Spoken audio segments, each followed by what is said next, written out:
தமிழகத்தில் மீண்டும் அதிமுக ஆட்சி அமைக்க அனைவரும் ஈகோவை மறந்துவிட்டு ஒன்றிணைய வேண்டும் என முன்னாள் முதலமைச்சர் ஓபிஎஸ் கூறியிருந்த நிலையில் அதிமுகவில் யாருக்கும் ஈகோ கிடையாது என முன்னாள் அமைச்சர் ஜெயக்குமார் கூறியுள்ளார். இதனை வினை எதிர்வினை பகுதியில் பார்க்கலாம்.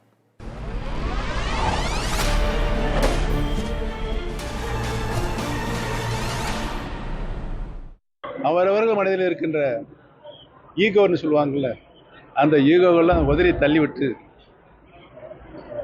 நம்முடைய தலைவர்கள் காட்டிய வழியில் செல்ல வேண்டுமென்றால், மீண்டும் மாண்புமிகு அம்மா அவருடைய ஆட்சி தமிழகத்திலே மலர வேண்டுமென்றால், இந்த ஈகோ பிடித்து இருக்கின்ற தலைவர்களெல்லாம் தங்களுடைய ஈகோவெல்லாம் விட்டு கொடுத்து கழக நலன் கருதி ஒன்றிணைந்து செயல்பட வேண்டும் என்பதுதான் இன்றைக்கு தமிழக மக்களுடைய கருத்தாக இருக்கிறது. எங்கள் கட்சியில் ஈகோன்றதே கிடையாது. நீங்கள் பெரியவர், நான் பெரியவர், நீ சிறியவர், நான் பெரியவர்ன்ற அந்த இதே கிடையாது.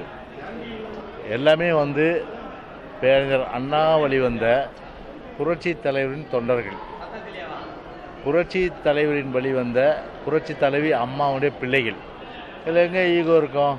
எங்கேயுமே ஈகோ இல்லை.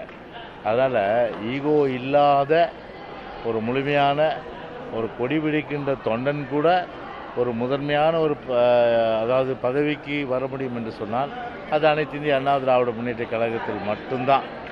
யார் புரட்சி தலைவருடைய புகழ், புரட்சி தலைவி அம்மாவுடைய புகழ், இந்த ரெண்டையும் தூக்கி நிறுத்துகிறாங்களோ அவர்கள் தான் மக்கள் முழுமையாக ஏற்றுக்கொள்வாங்க. தொண்டர்களும் அவரை தான் அங்கீகாரம் பண்ணுவாங்க.